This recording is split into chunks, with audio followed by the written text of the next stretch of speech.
Treasure Island by Robert Louis Stevenson. Read by Adrian Pretzelis.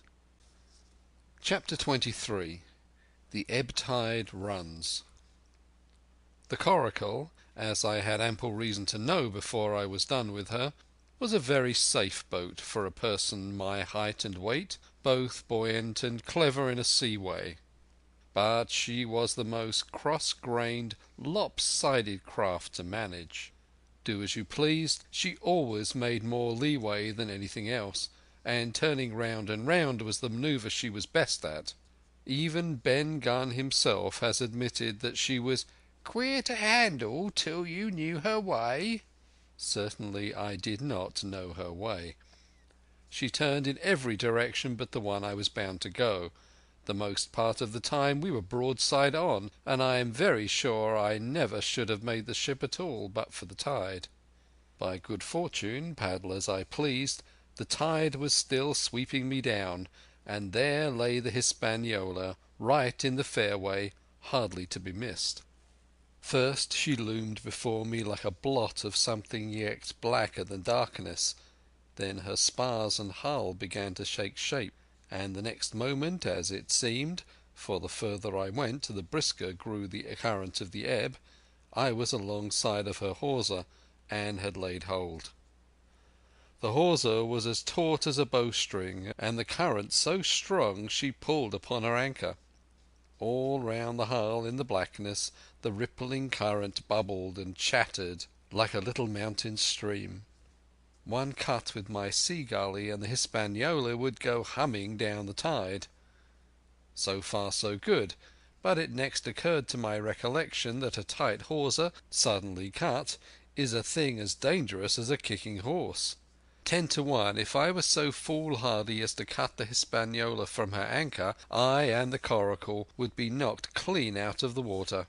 This brought me to a full stop, and if fortune had not again particularly favoured me, I should have had to abandon my design.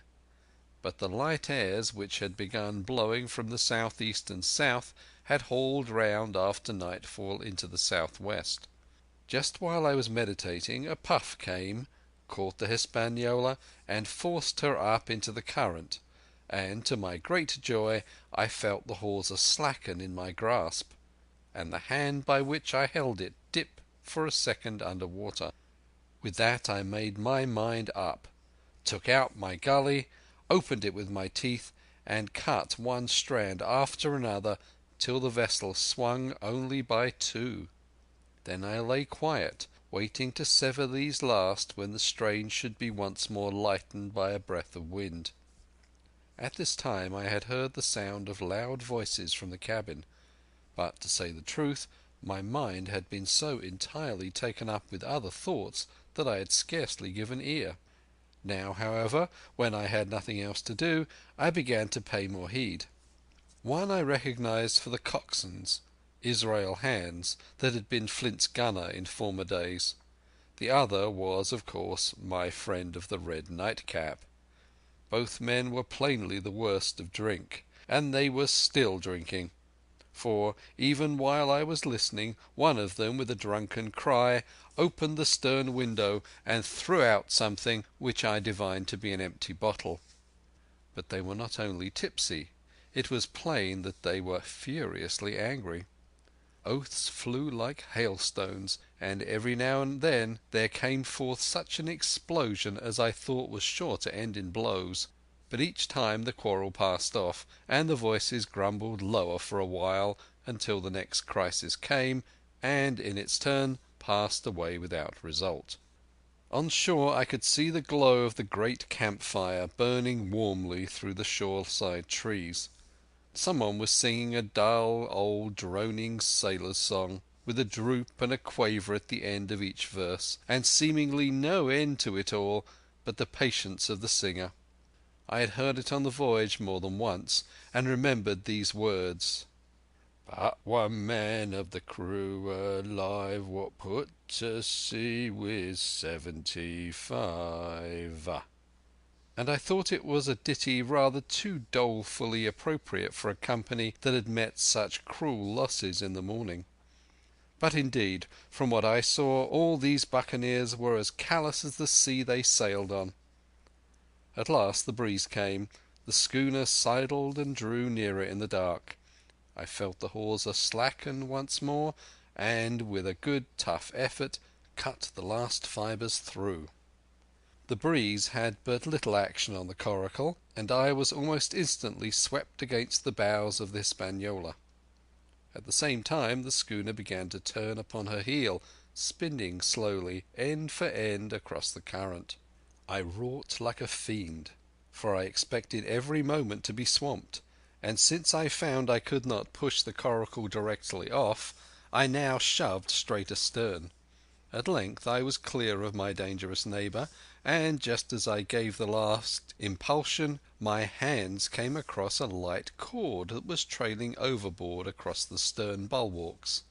Instantly I grasped it. Why I should have done so I can hardly say. It was at first mere instinct, but once I had it in my hands and found it fast, curiosity began to get the upper hand, and I determined I should have one look through the cabin window. I pulled in hand over hand on the cord, and, when I judged myself near enough, rose at infinite risk to about half my height, and thus commanded the roof and a slice of the interior of the cabin. By this time the schooner and her little consort were gliding pretty swiftly through the water. Indeed, we had already fetched up level with the campfire. The ship was talking, as sailors say, loudly, treading the immeasurable ripples with an incessant weltering splash, and until I got my eye above the window sill I could not comprehend why the watchman had taken no alarm. One glance, however, was sufficient, and it was only one glance that I durst take from that unsteady skiff. It showed me Hans and his companion locked together in deadly wrestle, each with a hand on the other's throat. I dropped upon the thwart again, none too soon, for I was near overboard. I could see nothing for the moment but these two furious, encrimsoned faces swaying together under the smoky lamp, and I shut my eyes to let them grow once more familiar with the darkness. The endless ballad had come to an end at last, and the whole diminished company about the campfire had broken into the chorus I had heard so often. 50 men on the dead man's chest, yo-ho-ho, and a bottle of rum. Drink and the devil have done for the rest. Yo-ho-ho, and a bottle of rum. I was just thinking how busy drink and the devil were at that very moment in the cabin of the Hispaniola when I was surprised by a sudden lurch of the coracle. At the same moment she yawed sharply and seemed to change her course. The speed in the meantime had strangely increased. I opened my eyes at once. All around me were little ripples, combing over with a sharp bristling sound, and slightly phosphorescent. The Hispaniola herself, a few yards in whose wake I was still being whirled along, seemed to stagger in her course, and I saw her spars toss a little against the blackness of the night. Nay, as I looked longer, I made sure she also was wheeling to the southward. I glanced over my shoulder, and my heart jumped against my ribs. There, right behind me, was the glow of the campfire. The current had turned at right angles, sweeping round along with it the tall schooner and the little dancing coracle. Ever quickening, ever bubbling higher, ever muttering louder, it went spinning through the narrows for the open sea. Suddenly the schooner in front of me gave a violent yaw, turning perhaps through 20 degrees, and almost at the same moment one shout followed another from on board. I could hear feet pounding on the companion ladder, and I knew that the two drunkards had at last been interrupted in their quarrel and awakened to a sense of their disaster. I laid down flat in the bottom of that wretched skiff and devoutly recommended my spirit to its Maker. At the end of the straits I had made sure we must fall into some bar of raging breakers, where all of my troubles would be ended speedily. And though I could perhaps bear to die, I could not bear to look upon my fate as it approached. So I must have lain for hours, continually beaten to and fro upon the billows, now and again wetted with flying sprays, and never ceasing to expect death at the next plunge.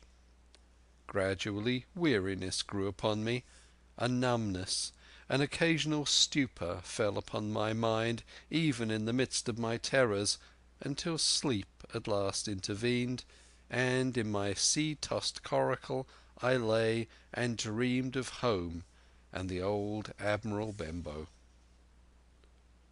Chapter 23. Chapter 24. The Cruise of the Coracle.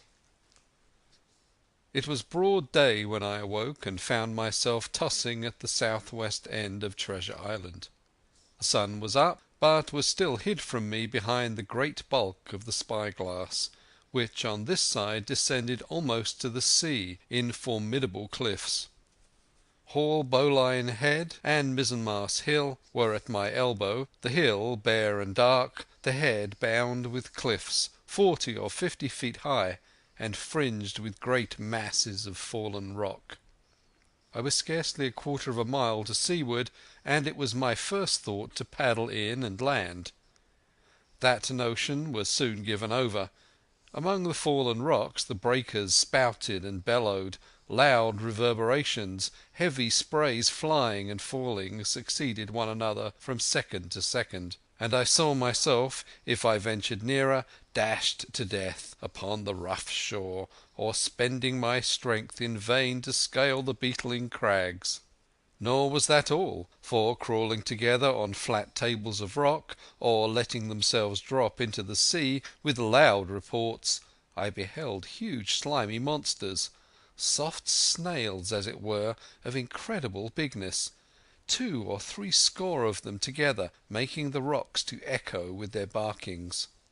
I have understood since that they were sea lions, and entirely harmless, but the look of them added to the difficulty of the shore and the high running of the surf, and was more than enough to disgust me of that landing place. I felt willing rather to starve at sea than to confront such perils. In the meantime I had a better chance, as I supposed, before me. North of Hall Bowline Head the land runs in a long way, leaving at low tide a long stretch of yellow sand. To the north of that again there comes another cape, Cape of the Woods, as it was marked upon the chart, buried in tall green pines which descended to the margin of the sea. I remembered what Silver had said about the current that sets northward along the whole west coast of Treasure Island, and seeing from my position that I was already under its influence, I preferred to leave Hall Bowline Head behind me and reserve my strength for an attempt to land upon the kindlier looking Cape of the Woods. There was a great smooth swell upon the sea, the wind blowing steadily and gentle from the south. There was no contrariety between that and the current, and the billows rose and fell unbroken. Had it been otherwise I must long ago have perished, but as it was, it is surprising how easily and securely my little and light boat could ride. Often, as I lay still at the bottom and kept no more than an eye above the gunwale, I would see a big blue summit heaving close above me, yet the coracle would but bounce a little, dance as if on springs, and subside on the other side into the trough as lightly as a bird. I began after a little to grow very bold, and sat up to try my skill at paddling. But even a small change in the disposition of the weight will produce violent changes in the behaviour of a coracle, and I had hardly moved before the boat, giving up at once her gentle dancing movement, ran straight down a slope of water so steep that it made me giddy, and struck her nose, with a spout of spray, deep into the side of the next wave. I was drenched and terrified, and fell instantly back into my old position, whereupon the coracle seemed to find her head again and led me softly as before among the billows. It was plain she was not to be interfered with, and, at any rate, since I could in no way influence her course, what hope had I of reaching land? I began to be horribly frightened, but I kept my head for all that. First, moving with all care, I gradually bailed out the coracle with my sea cap. Then, getting my eye once more above the gunwale, I set myself to study how it was she managed to slip so quietly through the rollers. I found each wave, instead of the big, smooth, glossy mountain it looks from the shore or from a vessel's deck, was for all the world like any range of hills on the dry land, full of peaks and smooth places and valleys. The coracle, left to herself, turning from side to side, threaded, so to speak, her way through these lower parts and avoided the steep slopes and higher toppling summits of the wave. Well now, thought I to myself, it is plain I must lie where I am and not disturb the balance, but it is plain also that I can put the paddle over the side and from time to time, in smooth paces, give her a shove or two towards land. No sooner thought upon than done. There I lay on my elbows in the most trying attitude, and every now and again gave a weak stroke or two to turn her head to shore. It was very tiring and slow work, yet I did visibly gain ground, and as we drew near the Cape of the Woods, though I saw I must infallibly miss that point, I had still made some 100 yards of easting. I was indeed close in. I could see the cool green tree-tops swaying together in the breeze, and I felt sure I should make the next promontory without fail. It was high time, for I now began to be tortured with thirst. The glow of the sun from above, its thousand-fold reflection from the waves, the sea-water that fell and dried upon me, caking my very lips with salt, combined to make my throat burn and my brain ache. The sight of the trees so near at hand had almost made me sick with longing, but the current had soon carried me past the point, and as the next reach of sea opened out, I beheld a sight that changed the nature of my thoughts. Right in front of me, not half a mile away, I beheld the Hispaniola under sail. I made sure, of course, that I should be taken, but I was so distressed for want of water that I scarcely knew whether to be glad or sorry at the thought, and long before I had come to the conclusion, surprise had taken possession of my mind, and I could do nothing but stare and wonder. The Hispaniola was under her mainsail and two jibs, and the beautiful white canvas shone in the sun like snow or silver. When I first sighted her, all her sails were drawing. She was laying a course about northwest, and I presumed the men on board were going round the island on their way back to the anchorage. Presently she began to fetch more and more to the westward, so that I thought they had sighted me and were going about in chase. At last, however, she fell right into the wind's eye, was taken dead aback, and stood there a while helpless, with her sails shivering. "Clumsy fellows," said I, "they must be still drunk as owls," and I thought how Captain Smollett would have set them skipping. Meanwhile the schooner gradually fell off, and, filled again upon another tack, sailed swiftly for a minute or so, and brought up once more dead in the wind's eye.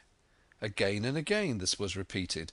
To and fro, up and down, north, south, east and west, the Hispaniola sailed by swoops and dashes, and, at each repetition, ended as she had begun, with idly flapping canvas.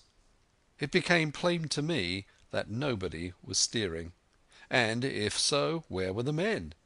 Either they were dead drunk, or had deserted her, I thought, and perhaps if I could get on board I might return the vessel to her captain. The current was bearing coracle and schooner southward at an equal rate. As for the latter's sailing, it was so wild and intermittent, and she hung each time so long in irons, that she certainly gained nothing, if she did not even lose.